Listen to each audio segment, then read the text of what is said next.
Estado de Sergipe, todos os colegas de Sergipe, de fora, sejam bem-vindos aí com a nossa apresentação de hoje com o Dr. Brandão, que vai nos falar de ressuscitação cardiorrespiratória. E vou passar agora para o Dr. André Barreto, que vai fazer a apresentação do Dr. Brandão. Dr. Antônio Carlos Brandão é coordenador nacional do SAVA, diretor do Departamento Administrativo da SBA, da gestão 2020, responsável pelo CT do Serviço de Anestesia do Hospital das Clínicas, Faculdade de Ciências Médicas de Pouso Alegre e doutor em anestesia pela Unesp de Botucatu. Dispensar a apresentação, né, mano? Brandão é mais conhecido do que tapioca. Tá mudo o microfone, Brandão. Pode iniciar. Pode? Aí. Ok. Vou compartilhar a tela, tá? Brandão, doutor Allen é o nosso presidente da sociedade. Ele veio lhe prestigiar, tá vendo? É um prazer, Allen. Muito obrigado. Tá? O prazer é todo meu, Brandão. Vamos lá. Vamos lá, então.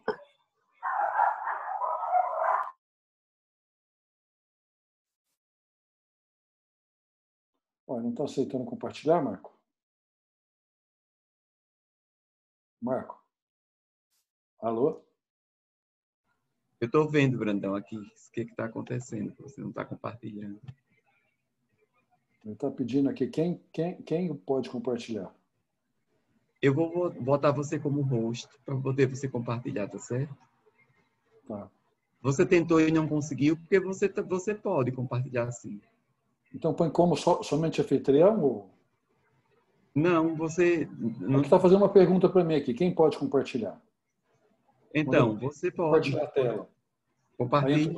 Agora entrou. Vai. Ok, beleza.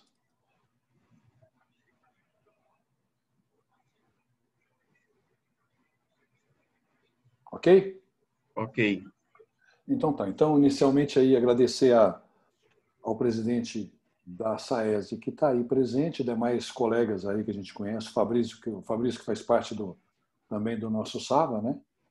E é um prazer grande poder estar aqui e discutir um assunto em que é um assunto bastante relevante no nosso dia a dia, que seria a parada cardíaca no adulto, no intra ou no perioperatório, né? Bom, eu não tenho nenhum conflito de interesse nessa apresentação, exceto, né, que eu sou coordenador do SAVA e gosto muito do assunto, né? Mas nada de conflito. Bom, quando a gente fala em parada cardíaca, é óbvio que eu acredito que ninguém quer ter um desfecho desse em qualquer anestesia que realiza. Então, na verdade, o grande recado que a gente vai passar aqui é que a grande maioria das causas de parada cardíaca são causas que a gente pode evitar. Então, nada melhor do que a gente conhecer o paciente que a gente vai anestesiar e, o máximo possível, vigiar essa anestesia.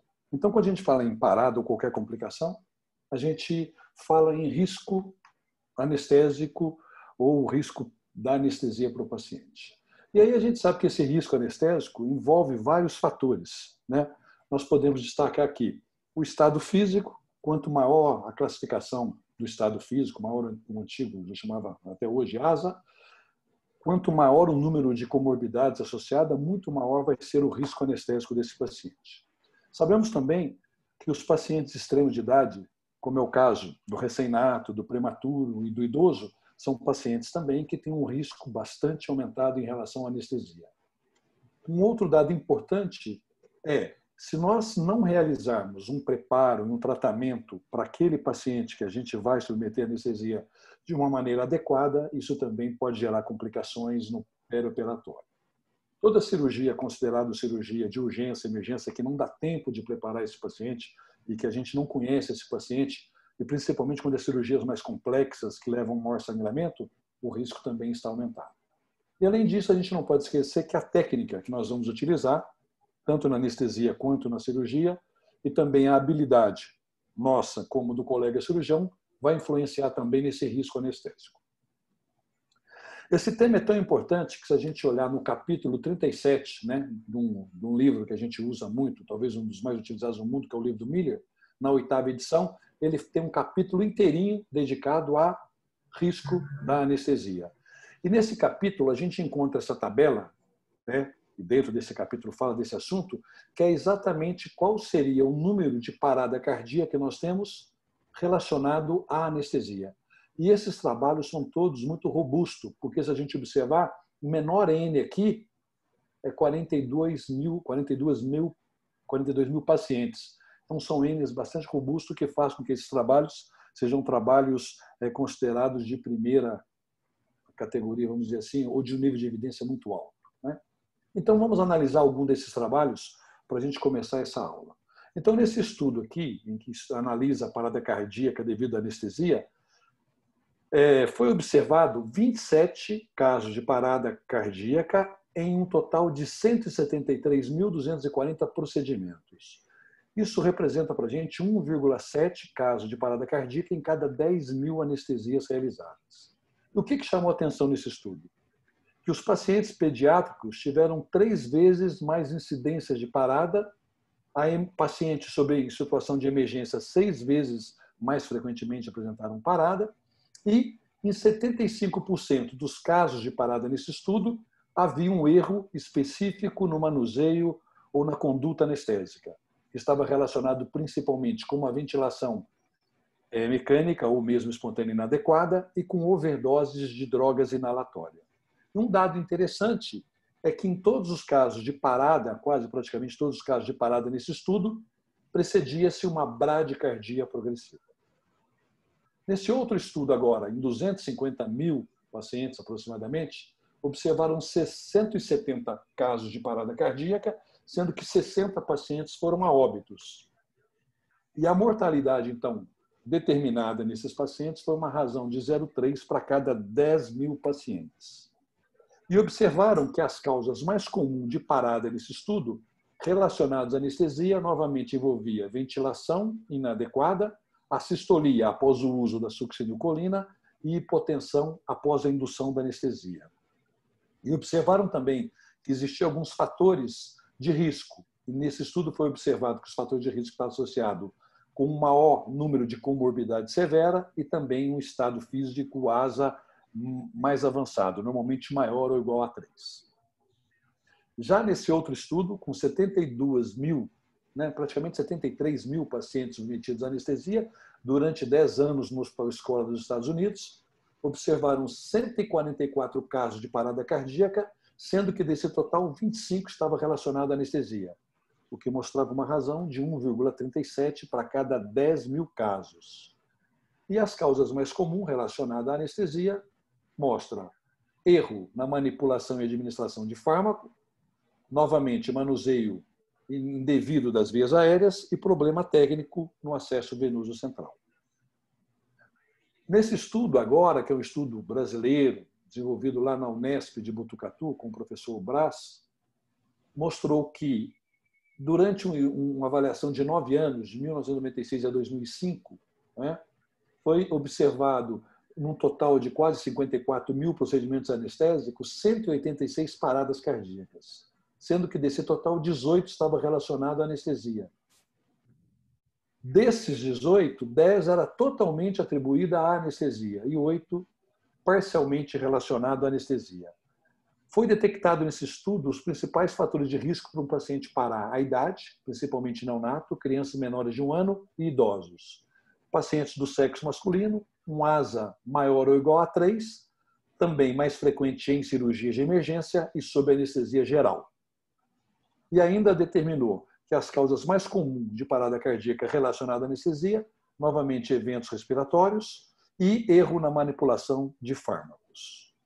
Nesse outro estudo, 6 anos de um estudo observacional, numa universidade, nos Estados Unidos, observou que em 170 mil anestesias de 2007 a 2012, ocorreram 99 paradas cardíacas. Índice aqui de 0,7 por cada 10 mil casos de parada relacionado à anestesia. E o evento principal de causa dessas paradas foi eventos respiratórios. E também foi observado que os pacientes que tinham preditores para parada eram ASA maior ou igual a 3, novamente cirurgia de emergência e miocardiopatia pré-existente. Esse talvez seja o maior estudo que nós temos na literatura. Foi feito no Japão com 2.363.000 pacientes. E quando analisou as causas de parada em 1.282 pacientes, observa-se que das 10 causas mais frequentes, 4 estão relacionadas à anestesia. Sobredose de fármaco, ou erro na escolha do medicamento, controle inadequado das vias aéreas, raquianestesia alta e vigilância inadequada. Agora, o mais interessante da gente observar é que todas essas causas anestésicas eram causas evitáveis e, portanto, poderia ser evitada se nós tivéssemos um controle maior a respeito da vigilância em relação e uma avaliação pré-anestésica mais adequada e perioperatória também. Nesse mesmo estudo, quando avaliou agora qual foi, né, o prognóstico pós essa parada cardíaca, o que se observou? Que as paradas cardíacas de todas as etiologias, 1/3 dos pacientes recuperaram. Agora, quando selecionou apenas as causas relacionadas à anestesia, a recuperação chegou a quase 80%. Então, mostrando que as paradas cardíacas de causa anestésica têm uma recuperação melhor do que as paradas cardíacas de causas variadas. Então, nós podemos concluir por esses estudos, né, que existem vários fatores de risco para uma parada cardíaca perioperatória. E, dentre esses fatores de risco, a gente destaca a condição pré-operatória ruim do paciente, uma estimativa mal feita da avaliação e do risco pré-operatório desse paciente, uma escolha inadequada da técnica anestésica, um atraso numa tomada de uma conduta, de repente você tem uma bradicardia, vamos esperar um pouquinho, aquilo vai evoluir para uma brade mais importante e pode acabar evoluindo para uma parada cardíaca. O erro humano, né, e até o mau julgamento de uma situação crítica que de repente acontece durante a anestesia. Vamos fazer uma outra pergunta. Então, nós já sabemos que existem vários fatores, já discutimos eles, citamos aí 2 que chamou atenção frequentemente, né? Que seria principalmente associado ao uso de medicamentos e à via aérea do paciente, e que esses erros, na grande maioria das vezes, pode ser evitado. Então, uma outra pergunta que é importante nós sabemos quando nós analisamos parada no perioperatório. Quais são os ritmos mais frequentes que o paciente para no perioperatório? E aí, esse estudo aqui, né, de 2005, mostrou que 23% dos ritmos de parada estava associado à atividade elétrica sem pulso, 22% à sistolia, 14% à TV e FV, taque ventricular e fibrilação ventricular, taque ventricular sem pulso, ritmo normal 7% e ritmo indefinido e não documentado 33%. Então, o que chama a atenção para a gente? Que os principais ritmos de parada cardíaca estão relacionados no perioperatório com ritmos não chocáveis, 43%. Enquanto o ritmo chocável representou apenas 43% dos casos. Aí a gente pega um outro estudo brasileiro, feito, né, no departamento da Unifesp, onde se analisou 83 casos de parada cardíaca em 28 mil casos, o que representou uma incidência aí de 4%, 0,4% de incidência, observa-se quase um resultado semelhante, né?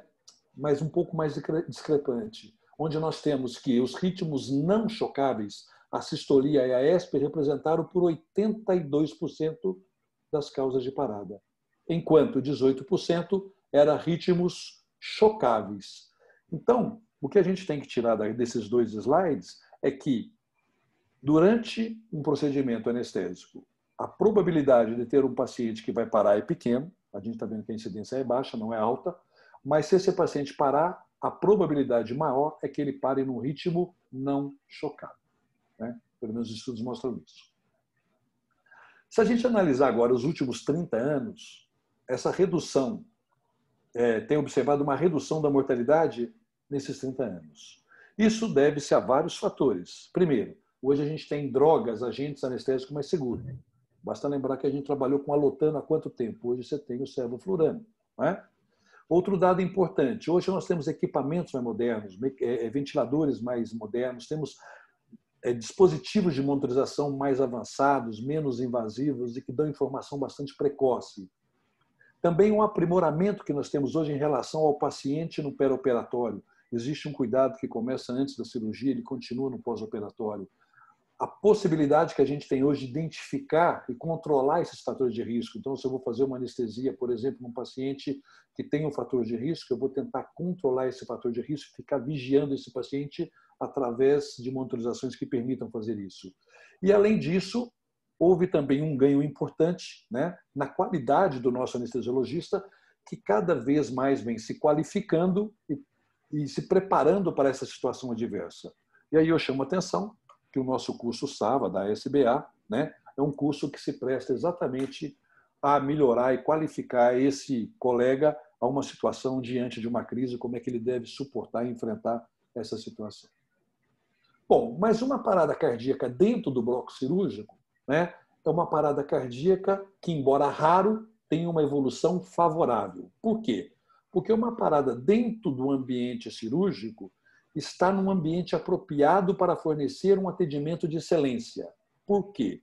Porque no pré-operatório desse paciente do bloco cirúrgico, ele já está monitorizado, ele tem um acesso venoso, muitas vezes já está entubado, tem uma via aérea avançada, já tem um acesso venoso, como nós falamos, disponibilidade de oxigênio, droga e desfibrilador. Em outras palavras, o nosso paciente já está com um suporte avançado de vida, na grande maioria das vezes, pronto. Então, isso favorece, né, esse tipo de atendimento para uma evolução mais favorável. Então, se a gente analisar qual é a característica de uma parada no intraoperatório, primeiro que ela é testemunhada. Você está do lado do paciente, acompanhando o paciente, e você vê que esse paciente parou. Portanto, você vai agir mais rapidamente, você está presente. Segundo, muitas vezes você antecipa essa parada. Por quê? Porque um monitor teu está mostrando que está vendo ali um sinal de que esse paciente vai caminhar para uma parada, como eu relatei agora mesmo, uma bradicardia. Então, você atua previamente e evita que esse paciente evolui para uma parada. Segundo, que esses pacientes são conhecidos. Então, você sabe a comorbidade que ele tem, a patologia que ele tem, e quando você vai tratar, você vai focar naquele problema que ele tem. E, por fim, nós temos que lembrar que uma parada cardíaca dentro do bloco cirúrgico é diferente de uma parada cardíaca fora do bloco cirúrgico. Por quê? Porque a maioria dessas paradas tem uma causa bem diferente, mais restrita. Por exemplo, um paciente que tem uma parada por intoxicação anestésica raramente vai acontecer fora do bloco cirúrgico, né? Então, é uma parada do anestesiologista. Ele tem que estar pronto para atender. Uma parada que acontece por uma hipertermia maligna, o mesmo raciocínio. Então, o tratamento ele é mais direcionado. Então, a gente pode resumir, né, que quando acontece uma parada no intraoperatório, nós temos algoritmos específicos e a nossa conduta sempre é baseada tanto na etiologia quanto na prevenção. Por exemplo, vou fazer uma peridural, vou fazer 20 ml de anestésico, eu vou injetar esse anestésico devagarzinho, fazendo dose teste, respeitando a dose tóxica, dessa maneira eu já estou prevenindo a parada. E se ela acontecer, eu vou estar pronto também para atuar em cima dessa parada cardíaca. De maneira, então, que a gente pode dizer que a cadeia de sobrevida, né, durante uma parada cardíaca intraoperatória é diferente daquela parada que acontece fora do hospital. Se a gente lembrar, qual é o primeiro elo que eu tenho numa parada fora do hospital? É rapidamente pedir ajuda. Por quê? Porque eu preciso, né, de dispositivos para me ajudar nessa reanimação. Se eu estou no bloco cirúrgico, o meu primeiro elo não será pedir ajuda, mas será eu já atuar prevenindo qualquer crise, identificando ela e agindo. Ou seja, fazendo uma prevenção da parada. Se essa parada acontece, nós rapidamente iniciamos a RCP, dando ênfase às compressões torácicas e imediatamente pedimos ajuda para um outro colega anestesiologista. E a partir daí, o nosso paciente, na grande maioria das vezes, já está com suporte de vida pronto. Como eu falei, já está entubado, já tem um acesso venoso, já está monitorizado, eu tenho o desfibrilador. Então, isso favorece o atendimento rápido desse paciente.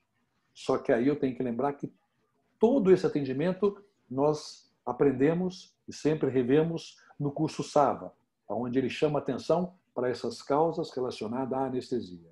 E se tudo correr bem, como na maioria das vezes corre, quando a parada está relacionada à anestesia, a gente viu isso, a gente vai passar para os cuidados pós-reanimação desse paciente. Então, mais uma vez, nós temos que entender que quando eu tenho uma parada cardíaca dentro, né, de um hospital, dentro de um bloco cirúrgico, ou seja, em qualquer local, nós temos várias tarefas para ser executadas simultaneamente. e precisamos de um líder para comandar todas essas tarefas. Então, sempre a gente faz a analogia de um pit stop. Se a gente lembrar, um pit stop da época do Hermes Fittipaldi, década de 70, demorava 60 segundos. Hoje ele dura 6 segundos. Então, qual é a razão para que eu tenha um pit stop tão rápido que praticamente reduziu o tempo de 60 para 6, diminuiu de 10 vezes o tempo? Tecnologia, sim, óbvio que a tecnologia é importante. Mas o mais importante foi o quê? Foi treinamento da equipe, né? Disciplina, organização da equipe. Então, se as equipes trabalham conjuntamente, realizando vários procedimentos simultaneamente e de forma organizada, nós vamos realizar várias tarefas num tempo menor. Então, é importante lembrar que durante uma parada, eu normalmente preciso de alguém para realizar compressão torácica, alguém para ventilar, alguém para realizar a desfibrilação, alguém para obter um acesso venoso e injetar droga e alguém para marcar tempo. Tudo comandado por um líder, tá? Que vai sempre atuar de maneira organizada, essas tarefas sendo realizadas de maneira simultânea e de alça fechada. O que a gente fala alça fechada? Quando o líder ele dá uma ordem, quem realiza aquela ordem devolve. Exemplo, faça adrenalina 1 miligrama. Quem fez fala feito, adrenalina 1 miligrama, membro lavado e elevado, ou seja, fecha a alça e assim continua o atendimento. É importante também lembrar, e isso já foi colocado nessa diretriz de 2015, que é o que a gente utiliza, que o fator mais importante relacionado à alta hospitalar, ou seja, a sobrevida do paciente, não é o suporte avançado de vida, mas sim um suporte básico de vida. Em outras palavras, o que vai salvar a vida do nosso paciente é a realização de compressões torácicas de maneira adequada. O suporte avançado de vida é considerado um fator secundário, tá? Para retorno e alta hospitalar. Como a gente está falando em suporte básico, o primeiro dado que a gente tem que rapidamente estar atento é para diagnosticar essa parada. E dentro de um bloco cirúrgico, é muito variável a maneira que esse paciente pode parar. Se esse paciente não está entubado, está sob uma anestesia loco-regional, uma RAC, uma peridural ou qualquer outro procedimento, nós vamos procurar, então, por perda da consciência, o paciente não responde, vamos procurar ausência de respiração, uma respiração anormal ou gasping, quer dizer, a gente considera que não está respirando adequadamente. E a ausência de um pulso central, normalmente o pulso carotídeo. Então, se eu tenho um paciente que estava consciente, tá? Sob uma anestesia loco-regional, perde a consciência, não respira, não tem pulso, esse paciente parou. É óbvio que dentro do bloco cirúrgico eu vou sentir isso muito precocemente, por uma queda da saturação, né? Por uma alteração eletrocardiográfica. Então, dentro do bloco cirúrgico, é mais fácil nós fazermos esse diagnóstico se a gente estiver acompanhando esse paciente de perto. Uma vez, então, que eu fiz o diagnóstico, esse paciente parou, né? Não é o caso ainda de via aérea, mas se ele tivesse com uma via aérea avançada, entubado, mesmo com uma máscara laríngea ligada ao capnógrafo, essa linha de capnógrafo iria desaparecer. Então, fiz o diagnóstico rápido, eu vou iniciar sempre pela letra C. C do quê? De compressão torácica. Mas C também de chame-ajuda, de checar pulso, pulso carotídeo. Depois a gente passa para o A, abrir vias aéreas, e B, para uma boa ventilação. Então, o mais importante é as compressões torácicas. Então, a compressão torácica deve ser realizada na onde? No meio do tórax do paciente, ou seja, numa linha imaginária, passando pelos mamilos do paciente, utilizando sempre a região hipotenar de uma das mãos, e encavalgando uma mão sobre a outra e ficando do lado do paciente com o braço totalmente esticado num ângulo de 90 graus com o tórax do paciente. Somente vai movimentar a cintura pélvica do médico, né? Então, o massageador ele vai apenas mexer na cintura pélvica, abaixando o tronco contra o tronco do paciente. Então, isso vai gerar aqui uma pressão de 40 quilos aproximadamente, o que vai abaixar esse tórax de 5 a 6 centímetros. E numa frequência que deve variar entre 100 a 120. Então, a gente recomenda sempre comprima rápido, de 100 a 120, e forte, abaixando o tórax de 5 a 6 centímetros. Após cada compressão do tórax, nós devemos permitir o retorno completo para que o coração encha novamente de sangue e que na próxima compressão eu consiga gerar um bom débito nesse paciente. Por que é importante as compressões torácicas? porque são elas, né, que vão gerar uma pressão de perfusão coronariana, ou seja, que vão manter tanto a perfusão das coronárias como a perfusão cerebral.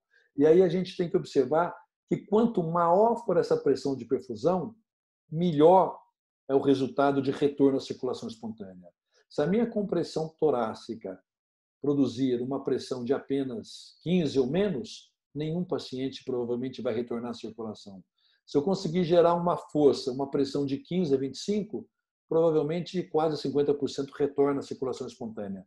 Mas se eu conseguir uma pressão maior do que 25, provavelmente eu vou ter mais de 80%, aí 80% retornando à circulação espontânea. Então é importante realizar compressões de qualidade, compressões que geram uma pressão de perfusão efetiva. E outro dado importante, quando eu paro de comprimir o tórax, olha bem para onde vai o valor da minha pressão de perfusão, ela vai praticamente para zero. Então, interromper o mínimo possível as compressões torácicas. Eu só devo deixar de comprimir o tórax quando? Quando eu for administrar o choque no paciente, a desfibrilação, ou quando eu vou reavaliar esse paciente. Caso contrário, todas as demais tarefas a gente deve realizar comprimindo sempre o tórax do paciente. Em relação à via aérea, se esse paciente não tem uma via aérea avançada, nós temos que lembrar que todo paciente que tem parada tem consciência e isso leva uma queda da língua, levando ao fechamento da via aérea desse paciente. Então, nós podemos, inicialmente, de uma maneira rápida, fazemos isso todo santo dia, desobstruir através de manobras como elevação do mento, elevação da mandíbula, não vou ficar discutindo isso é o nosso beabá. Posso também, como estudante do bloco cirúrgico, lançar a mão de uma cânula de Guedel, ela é considerada um nível de evidência satisfatório para desobstruir a via aérea, e ventilar esse paciente uma vez que a via aérea dele está desobstruída, preferencialmente com o sistema bolsa-válvula-máscara, realizando 30 compressões com 2 ventilações, sendo que cada ventilação deve produzir um volume corrente próximo de 500 ml durante 1 segundo, né? E mantendo, como eu falei, 30 compressões para 2 ventilações. Tá? É importante sempre oferecer, junto com esse sistema bolsa-válvula-máscara,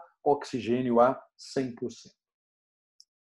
Rapidamente, solicitamos um desfibrilador diante de um paciente com parada, e o desfibrilador é importantíssimo por 2 coisinhas. Primeiro, para que a gente avalie qual o ritmo que esse paciente parou. Como esse paciente está monitorado, muitas vezes eu já faço o diagnóstico, né, no próprio cardioscópio do paciente. Mas, em todo caso, é importante ter o desfibrilador para que a gente acompanhe a reanimação desse paciente. Então, uma vez que eu tenho o desfibrilador, eu uso mesmo o meu monitor, eu vou fazer, então, o diagnóstico. Qual o ritmo que esse paciente parou? E eu tenho 4 ritmos para 2 possibilidades. Eu posso ter um ritmo chocável, e aí o paciente pode parar em FV, como nós estamos vendo aqui, é um ritmo totalmente caótico, desorganizado, em que não determino nenhuma onda, totalmente irregular. Ou um ataque ventricular, QRS alargado, né? Sem pulso. Então, eu vejo um ataque cardíaco, mas checo o pulso, não tem pulso. Então, é um ritmo de parada. Ou então, eu posso ter um ritmo não chocável, quando eu vejo uma assistolia, uma linha reta, que não tem atividade elétrica, portanto, não tem atividade mecânica, ou quando eu vejo um ritmo normalmente mais bradicárdico, organizado, né? E esse ritmo normalmente é um ritmo idioventricular, caracterizando, portanto, uma ausência de pulso quando a gente checa o pulso, e isso eu chamo de atividade elétrica sem pulso. Mas, de uma maneira geral, a gente observa que um ritmo chocável predomina na tela desse monitor a atividade elétrica. E um ritmo não chocável, praticamente eu não vejo atividade elétrica ou muito pouca atividade elétrica. Agora, a gente chama a atenção que toda vez que eu tenho uma linha reta, eu tenho que também fazer o chamado protocolo da linha reta. Por quê? Porque uma linha reta pode ser gerada por um cabo desligado, por um ganho ou sensibilidade inadequada, ou por uma derivação também inadequada. Uma vez que eu descarto o cabo, ganho ou sensibilidade de derivação, nós vamos, então, definir que o paciente teve mesmo uma assistolia. Ok. Se o paciente apresenta uma parada no ritmo chocável, FV ou TV sem pulso, o que nós devemos fazer rapidamente? Desfibrilar esse paciente. E aí surge uma pergunta: qual a carga utilizada para a desfibrilação num paciente? Se eu tenho um aparelho, e um aparelho mais antigo, normalmente monofásico, que só gera uma onda, né, de energia entre os 2 eletrodos que a gente vai colocar, as 2 pás, monofásico, eu aplico uma carga de 360 joules sempre. Porém, se ele é bifásico, gera, então, né, uma onda que bate numa placa e volta novamente para a de origem. Então, a gente chama de bifásico, uma condição bifásica da onda. Nós podemos utilizar carga que varia de 120 a 200. O ACLS, ele já ensina que a gente use monofásico 360, bifásico 200. Mas entender também que, dependendo do aparelho, você conversando com o fabricante, né, com o representante, ele vai te falar, esse aparelho funciona bem com 150, com 180, então você pode utilizar a carga recomendada também pelo fabricante. Mas, de maneira geral, a gente sempre preconiza no curso 360 monofásico, 200 bifásicos. Se eu não conheço o aparelho, dê carga máxima. Uma vez, então, que eu vou aplicar a desfibrilação, seja um aparelho monofásico ou bifásico, e eu estou usando um desfibrilador manual, porque a gente não vai usar desfibrilador externo automático dentro de um bloco cirúrgico, uma vez que eu liguei o aparelho, eu vou passar gel, como está mostrando aqui nas pás. Vamos posicionar adequadamente, a mais utilizada é a infraclavicular esquerda, a inframamária direita, formando aqui um ângulo, como a gente está vendo aqui, de 60 graus, o que equivale à derivação D2. Então, é a melhor derivação porque ela abraça o coração. Uma vez então que eu administro o choque, ele vai pegar toda a massa cardíaca. Nós aplicamos uma pressão de 13 para que isso, então, gere o melhor contato, né, dessas pás com a superfície do paciente. Identificamos o ritmo. Se eu tenho um ritmo chocável, eu vou, então, administrar o meu choque. Ou seja, eu vou realizar a desfibrilação, aplicando 360 se for monofásico, aplicando 200 se for bifásico. Antes de aplicar o choque, eu tomo cuidado, que a gente chama de segurança da desfibrilação. Peço para que todo mundo afaste do paciente e também vamos afastar as fontes de oxigênio. O nosso balão, por exemplo, vamos afastar porque essa bolsa ela pode gerar, de repente, uma explosão, porque tem oxigênio e uma faísca com oxigênio nunca é uma coisa que a gente quer, porque pode produzir uma combustão. Uma vez que eu, então, afastei o paciente e as fontes de oxigênio, nós aplicamos o choque. Terminei de aplicar o choque e rapidamente eu volto à RCP, realizando 30 compressões para 2 ventilações, se eu não tenho via aérea avançada. Perfeito? Ok. A partir daí, a gente entra no suporte avançado de vida. Se esse meu paciente já não estiver, né, com suporte avançado de vida, porque muitas vezes o seu paciente está no intraoperatório, já parou entubado, ele já está com praticamente toda a via, com todo o suporte avançado de vida pronto. Mas se não está, nós vamos tentar rapidamente assegurar uma via aérea nesse paciente, através de um tubo traqueal ou de um dispositivo supraglótico. Vamos ventilar esse paciente de maneira adequada, preferencialmente com o sistema bolsa, válvula, máscara, oferecendo um volume corrente em torno de 500 ml, como nós falamos, e já existem alguns aparelhos que permitem fazer ventilação controlada, mas são aparelhos específicos ajustados para fazer esse tipo de ventilação. Aumentar a oferta de oxigênio, né, para 100% e sempre acoplar a nossa via aérea que está avançada uma capnometria. A gente vai discutir isso daqui a pouquinho. Passamos para a letra C. A letra C, então, seria a circulação, realizar as compressões efetivas, se eu não tenho acesso venoso obter, e usar alguns fármacos que vão melhorar, né, a qualidade das compressões torácicas, que basicamente vão ser drogas vasopressoras e, quando necessária, drogas antiarrítmicas. E sempre pensar quais são as causas reversíveis que esse paciente pode ter parado. Quando a gente fala na parada intraoperatória, eu não falo em 5H e 5T, eu falo em 8Hs e 8Ts.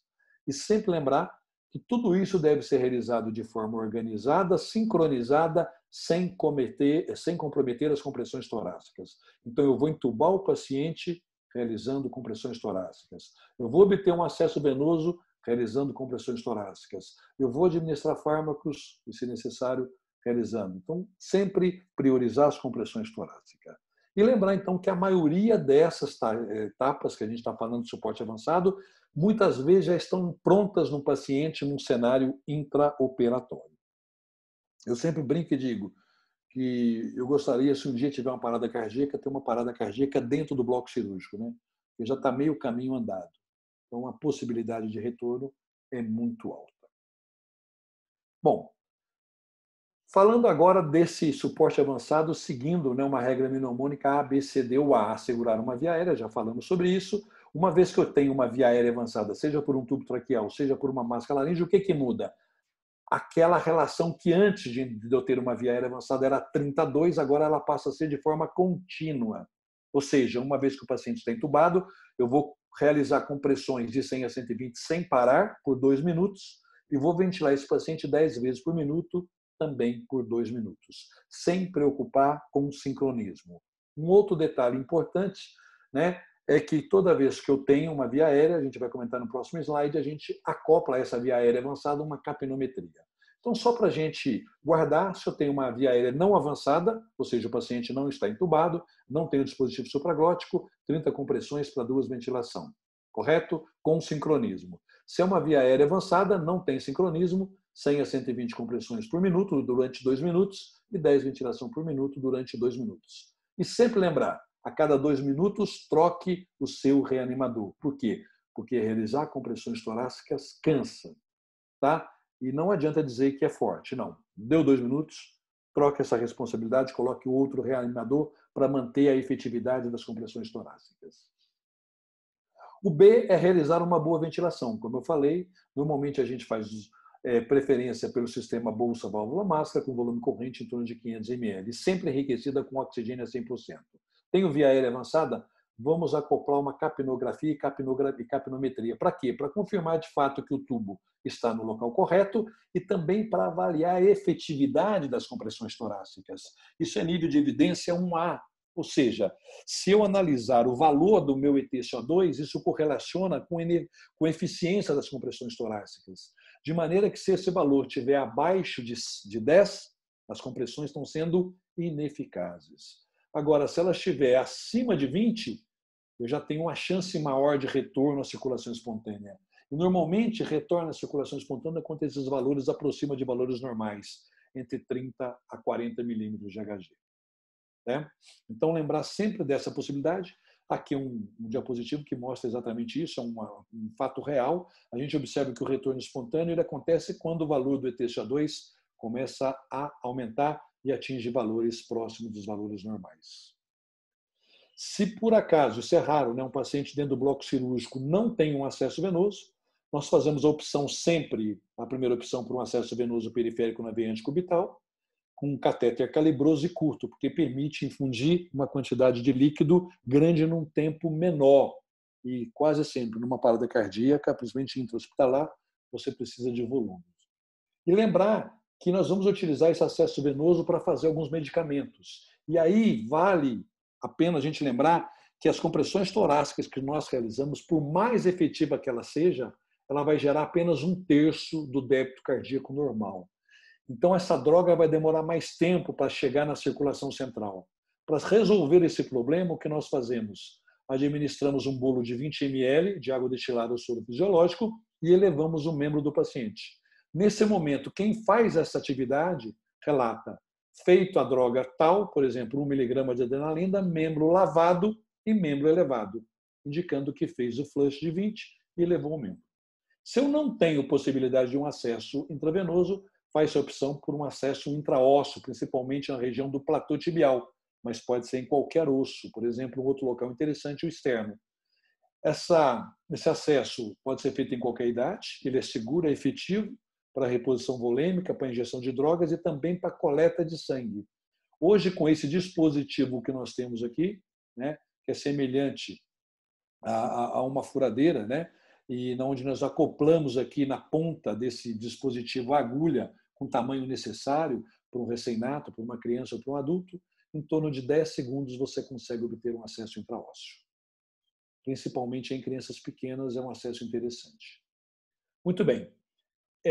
Continuando na letra C, eu tenho que lembrar que C também aqui significa administração de drogas, né, para melhorar a circulação.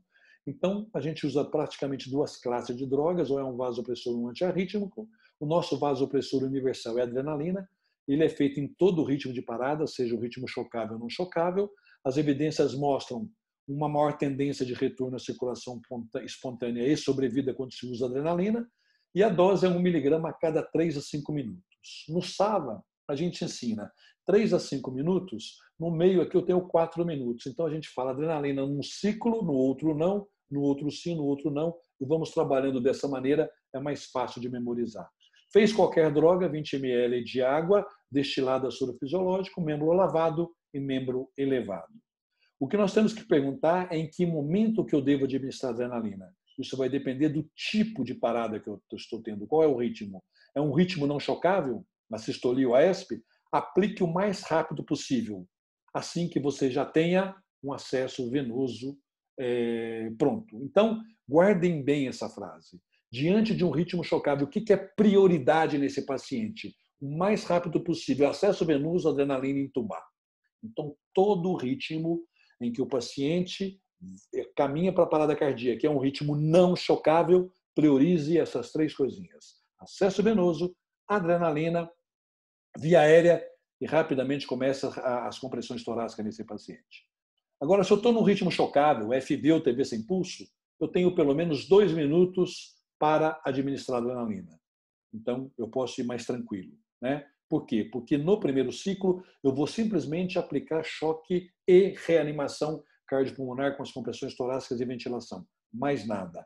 A partir do segundo choque que eu começo a fazer as drogas, e a primeira droga que eu faço é exatamente a adrenalina.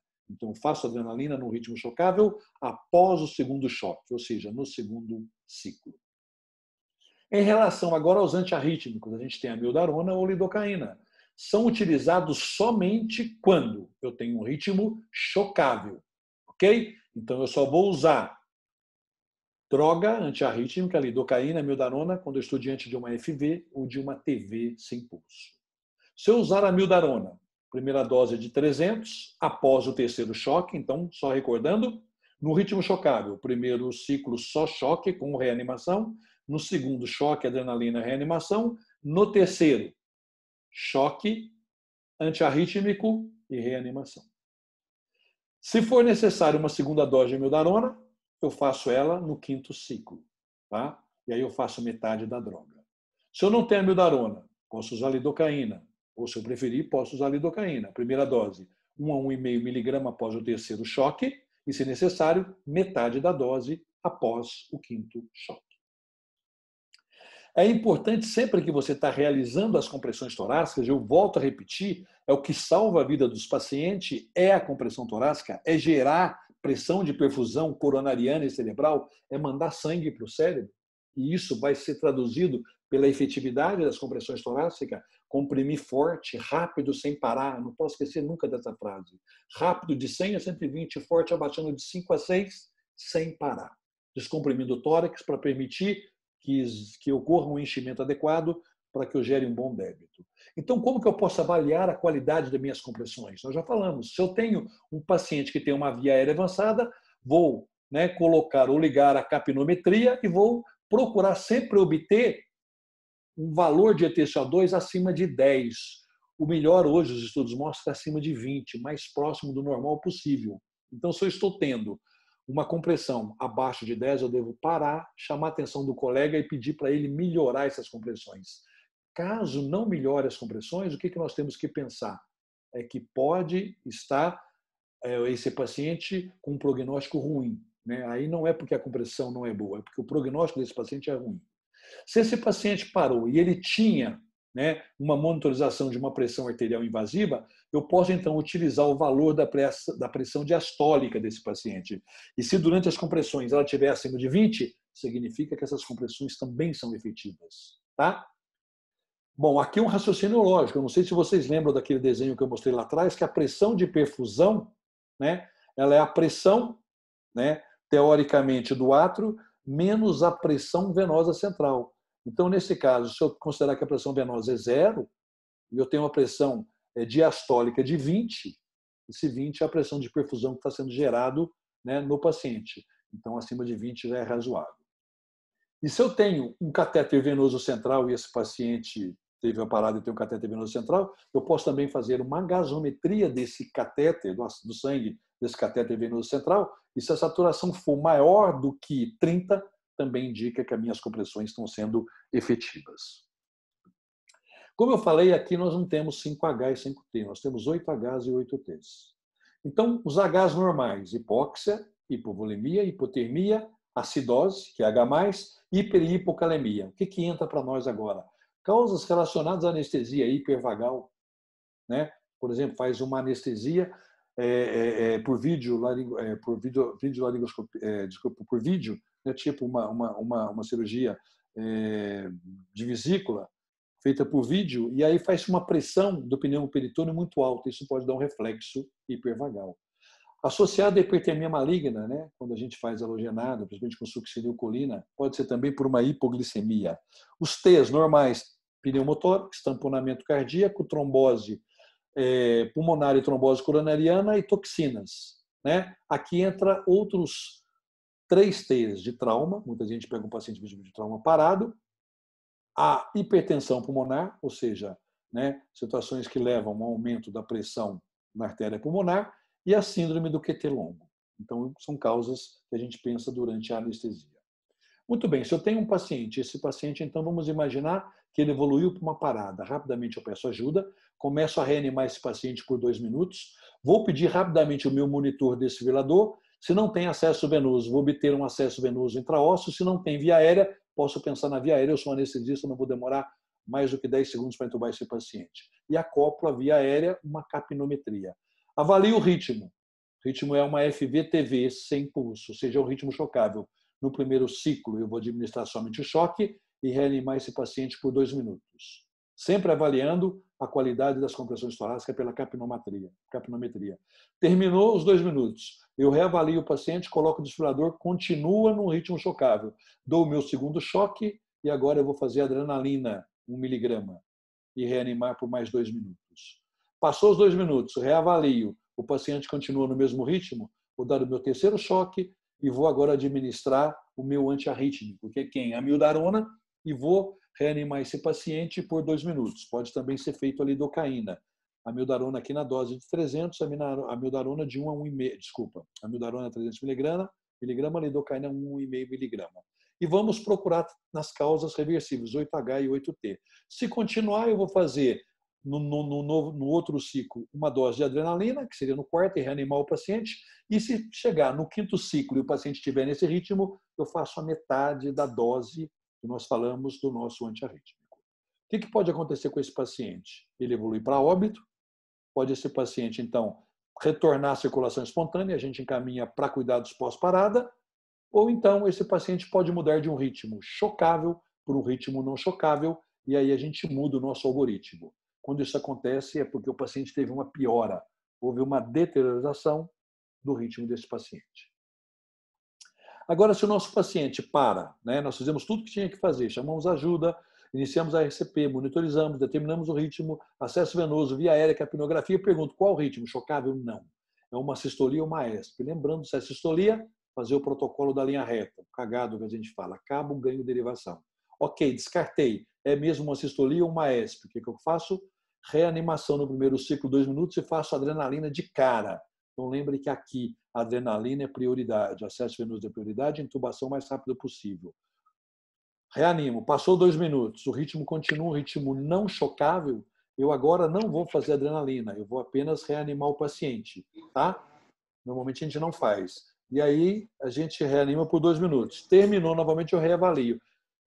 2 minutos, continuo no ritmo chocável, faço minha segunda dose de adrenalina e reanimo por mais 2 minutos e continuo dessa maneira. Adrenalina, ciclo sim, ciclo não.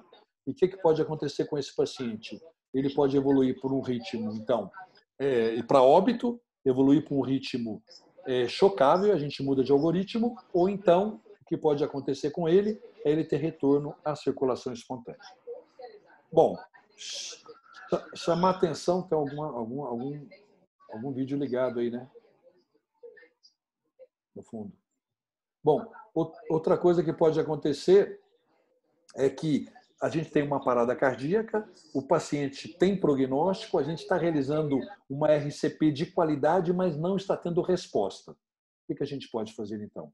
Se eu tenho disponível no meu hospital, eu posso utilizar uma ECMO ou uma RCP extracorpórea, desde que essa causa seja uma causa reversível.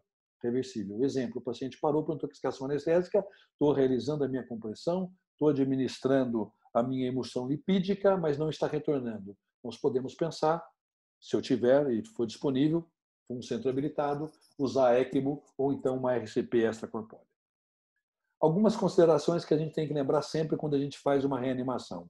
A via aérea invasiva nunca deve atrasar a RCP, mas não é o nosso caso, porque via aérea para a gente é nosso, vamos dizer assim, atividade todo dia, a gente faz. Sempre ventilar com oxigênio a 100%, utilizando de preferência o sistema bolsa-válvula-máscara, tá? 500 ml em 1 segundo.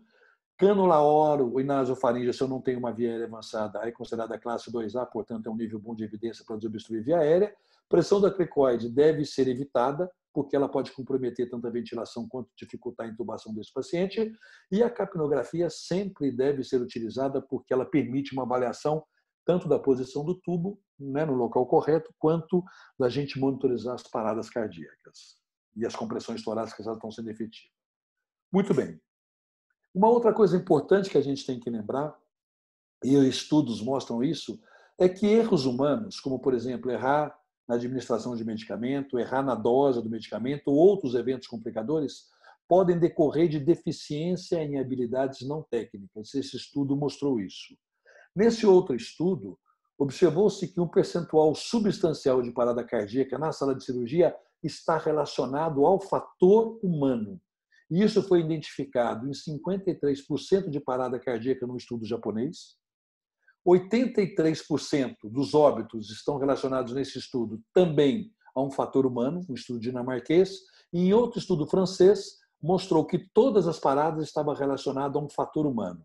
Portanto, esse fator humano era um mau julgamento, era um erro na administração de droga, era uma sobredose. E como que nós, então, podemos reduzir esses fatores humanos?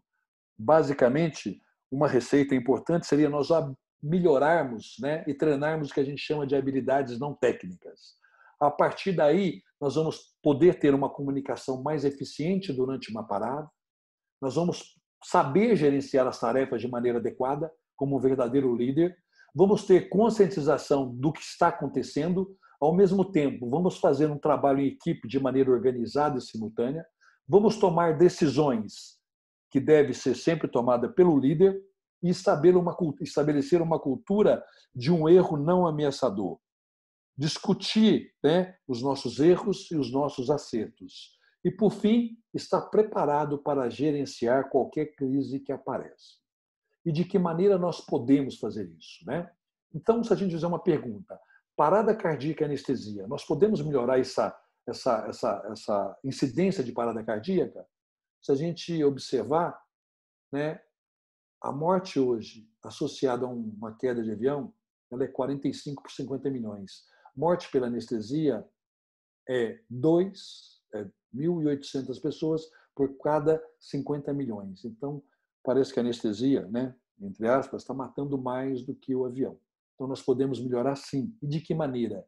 Através exatamente de tentar buscar melhorar a nossa qualidade, treinar para que a gente fique, vamos dizer assim, apto a detectar uma crise, atuar em cima, aprender também, né, essas habilidades técnicas que não são técnicas relacionadas somente com a nossa habilidade, através de cursos de simulação realística, onde nós temos dispositivos de feedback para a RCP, onde nós avaliamos a qualidade da RCP, onde a gente usa manequins que têm uma alta fidelidade, que traduz uma situação real, e sempre ensinando aquele trabalho seja feito em equipe e com uma liderança, trabalhando também, como nós acabamos de mostrar aqui, as habilidades não técnicas. E isso nós temos no nosso curso SAVA, promovido pela SBA. Então, eu gostaria de terminar com essa frase, né, em que um homem que entra no hospital carregando a sua valisa, ele deve sair do hospital carregando a sua valisa. E que nenhum paciente cuja morte ela é prevenível deveria morrer numa sala cirúrgica ou dentro do hospital. E que os nossos pacientes, literalmente, eles nos confiam a sua vida. Então, era isso que eu tinha para discutir.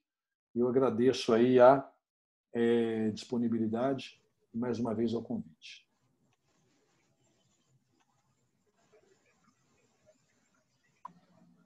Obrigado, Brandão. Agora eu vou passar a palavra ao doutor André Barreto, que vai fazer a moderação. Obrigado, Brandão. A Saez agradece aí. Legal, a gente tem algumas perguntinhas aqui, Brandão. Hilton notou, acho que num dos primeiros slides, quando você estava falando de estatística dos ritmos de PCR, tinha ali uma parada com ritmo normal. Então, ele está perguntando o que seria uma parada com ritmo normal. Então, isso aí, na verdade, veja bem, não existe parada com ritmo normal. O que aconteceu foi feito um estudo em que tentou avaliar. E na ficha de anestesia lá, que foi registrado, estava um ritmo normal e o paciente parou. Entendeu? Então, na verdade, não existe parar em ritmo normal. Né? O ritmo normal, muitas vezes, pode ser confundido com a ESP, que eu tenho uma atividade elétrica, tá certo? Mas é mais bradicárdico e normalmente tem outra. Então, talvez esse foi relatado como ritmo normal, eu diria que é muito mais uma ESP do que um ritmo normal. Mas o estudo colocou dessa maneira. Ficha mesmo. Entendeu? É uma colocação do estudo. Perfeito. A Lorena também está perguntando aqui, numa PCR, que durante essa manobra de compressão, se vê oximetria, você pode usar a oximetria como sinal de que a compressão está sendo efetiva? Tem alguma referência para isso? Não tem nenhuma referência que mostre isso. O que a gente pode utilizar foi aqueles valores que a gente colocou ali. A gente tem possibilidade, dependendo do local, você pode usar até, por exemplo, um ultrassom, um eco. Mas isso acaba muitas vezes comprometendo a reanimação, né? Porque você tem que colocar um aparelho no seu eco transesofágico.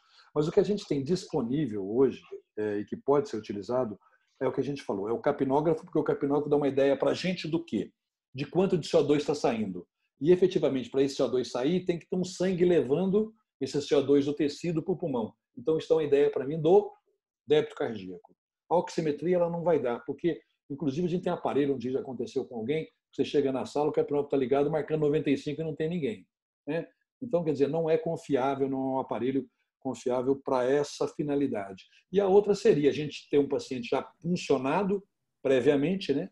Uma cirurgia grande, por exemplo, uma artéria ou um catéter venoso central. Aí a gente podia fazer a medida da PA diastólica ou da saturação venosa.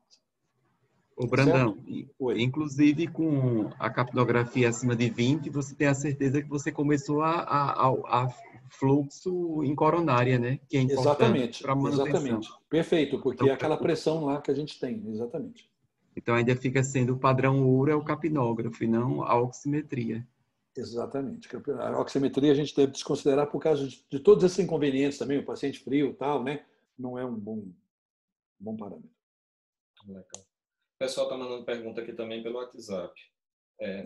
Um ritmo chocável, caso o desfibrilador demore, a gente pode fazer adrenalina? Veja bem, se você não tem o diagnóstico do ritmo, tudo que você fizer, você está fazendo de maneira, vamos dizer assim, eventual. Você tem uma chance boa, 50%. Aí, eu diria o seguinte, eu não tenho capnógrafo, eu estou com essa parada na onde? No bloco cirúrgico, a chance maior é ser o quê? Um ritmo não chocável. Eu faço adrenalina sem problema nenhum. Certo. Tá certo? Agora, se eu estou diante de um ritmo chocável, eu tenho que entender que a única situação, o único tratamento que vai tirar esse paciente é o choque. Então, eu posso adrenalina ou não, isso não vai fazer esse paciente voltar ao ritmo normal. O que eu tenho que entender é que quanto mais tempo passa, a quantidade de energia vai diminuindo e daqui a pouco isso vai virar um ritmo não chocável. Né? Então, eu sempre brinco e digo o seguinte, eu falo para o meu residente todo dia, como é que está a tua sala? Está bem? Já checou o carrinho? Checou? Já. Você já olhou o teu desfibrilador? Professor, não. Você foi lá ver se ele está funcionando? Você foi ver se ele está com carregado? Você está entendendo? Então, muitas vezes, você até tem o desfibrilador, mas é um aparelho que a gente não dá valor. A gente deveria, ou pelo menos, pedir para a enfermagem, então, toda vez checar se ele está funcionando. Porque a hora que você precisar dele, o anestesista sabe tudo. Ele não sabe fazer duas coisinhas. Usar o desfibrilador, tá? Não estou fazendo crítica, não. A gente rotineiramente não faz isso, tem que treinar. E segundo, massagem cardíaca. A gente acha que sabe. Quando você vai no curso sabe, eu recomendo que todo mundo faça, o Fabrício fez, você dá o maneco, a gente coloca lá, você vai ver. Você não faz nem 15% certo e você acha que está fazendo certo. Aí no final você sai. Né?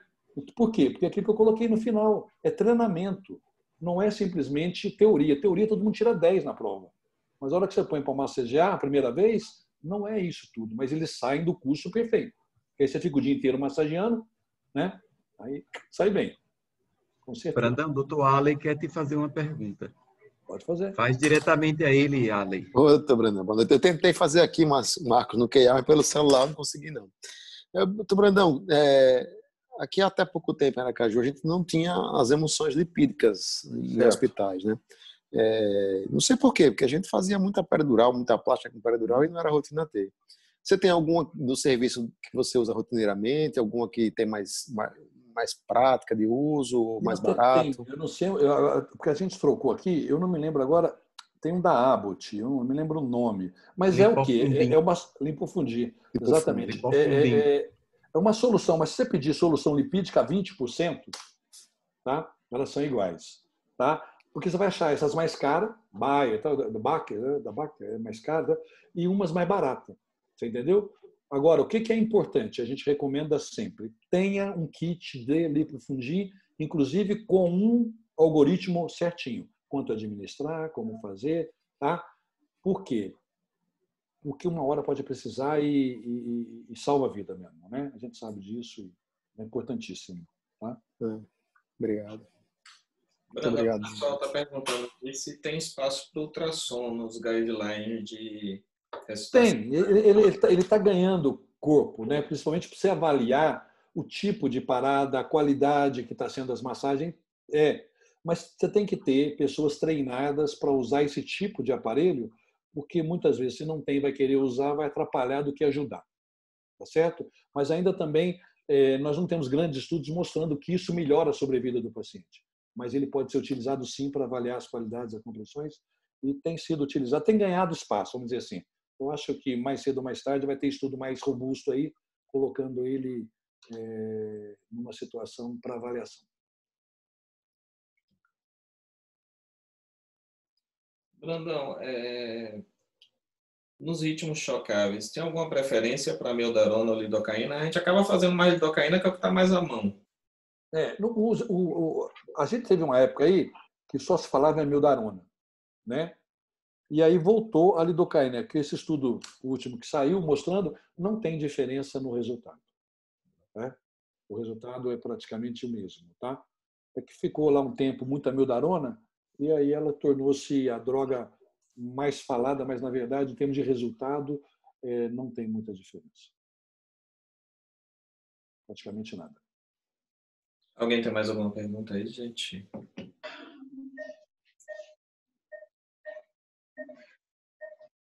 Brandão, Fabrício apareceu aí. nessa era Covid agora, como é que está a ventilação sob máscara, ou melhor, sob unidade ventilatória nos pacientes Covid aí? Porque existem algumas paciente já está entubado, né? Você vai ventilar sob ambu ou você vai deixar ele em sistema fechado? Então, aí é recomendado que você, né, retire ou desacople o ventilador o mínimo possível. Então, nesse caso, o que a gente faz é utilizar, muitas vezes, o próprio ventilador. Desligando os alarmes, ajustando para não ficar buzinando aí, né? Porque aí você tem que programar ele, mas é manter a ventilação no sistema sempre fechado e usando aquelas válvulas que é necessária tanto no ramo respiratório quanto na saída do tubo, né? A EPA ou outras válvulas, outros filtros, desculpa, para que você acabe protegendo, mas não desconectando, tá? Jamais. E outra coisa importante, você fez uma pergunta, eu acho que é importante dizer, é que durante uma parada de Covid, a gente deve reduzir o número de pessoas que vão ajudar. Não manter aquela equipe grande, porque a possibilidade de contaminação aumenta, né? E a gente usa um termo, os guerreiros nossos podem diminuir, né? Então, a gente tem que também preservar o número de guerreiros que a gente tem aí para dar assistência. E outra coisa, no suporte básico, na abordagem da vítima, por exemplo, na rua, teve uma parada cardíaca, como é que está a abordagem da via aérea? Você fala Covid? Não ventile. Não ventile. Só faça as compressões, não ventile. E, de preferência, coloque um pano, tá? Como se fosse uma máscara na face do paciente, para que não tenha risco daquele, quando você massagear aquele ar, de repente, for jogado em alguém. Tá? Cubra o rosto dele com um pano, uma toalha, alguma coisa desse tipo.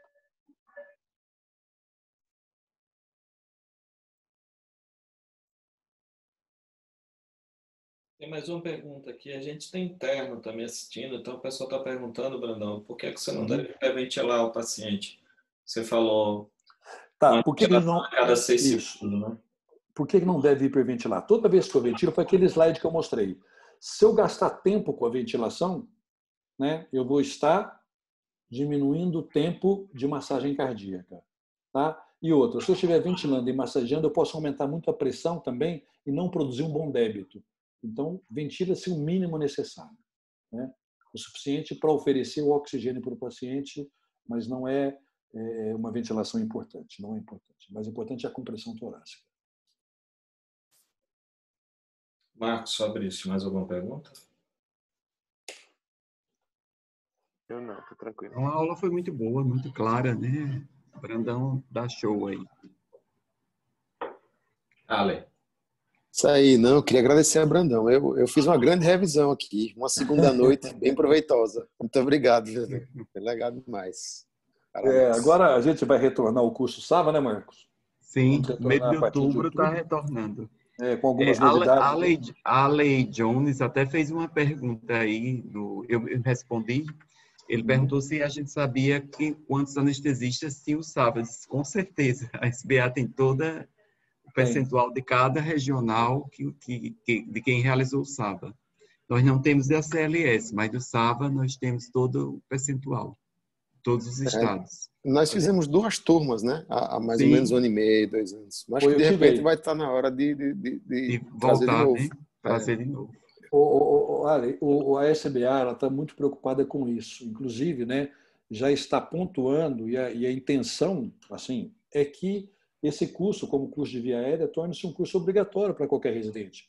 Porque é inadmissível que um residente termine a residência, não saiba reanimar e manipular uma via aérea difícil, né? O que ele mais faz toda hora é encontrar uma situação dessa, né, Marcos? Sim, com certeza. Isso mesmo. E todo mundo, na verdade, né? A revisão, é como você falou, eu entrei no SAVA, na primeira parte que eu fui reanimar, tudo errado. E no final do dia eu saí me achando já. Então, é treinamento mesmo. E é treinamento. Não adianta, se você parar, né? A gente perde a mão. É uma coisa prática, uma coisa de treinamento, não resta dúvida. É exatamente isso. A gente sabe que hospitais de grande porte, hospitais assim de nível, tem equipe, né, de reanimação. Eles têm uma equipe própria, chamada Código Azul. Parou, aquela moçada treinadinha vai, né? Tamanha é a responsabilidade de uma reanimação, né? Viu, Marcos? Eu já sei que a fila do SAVA está grande, que eu já vi na reunião do Conselho Superior, mas coloca a gente na fila aí. Vocês têm prioridade, né, Marcos? Qualquer coisa a gente resolve, né, Brandão? Sabe o que acontece agora? A partir do próximo ano, o SAVA vai pontuar para os MEs. Inclusive, a SBA está estudando até uma pontuação na prova também, na prova do ME. Então, provavelmente, essa procura deve aumentar muito por conta disso. Alex, só para esclarecer uma coisa importante que tem que ser também falado, porque isso é um papel da diretoria, só para entender o que ela está fazendo, nós tínhamos um jogo de aparelho para fazer SAVA. Hoje nós já temos disponibilidade de fazer 2 SAVAs simultaneamente, itinerário, um para um lado e o outro para o outro lado.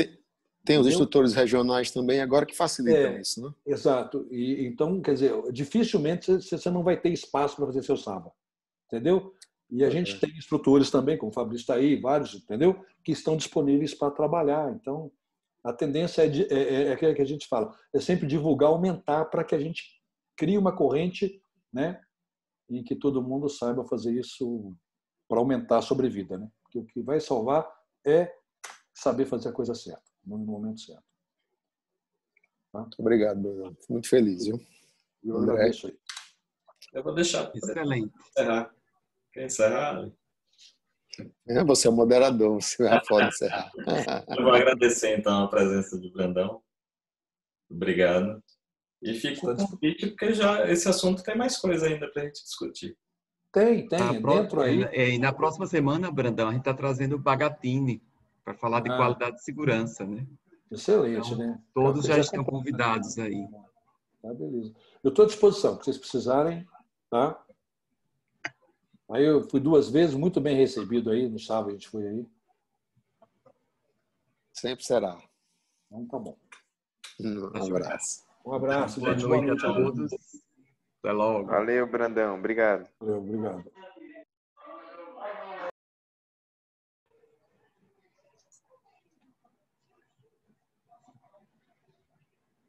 E aí, André?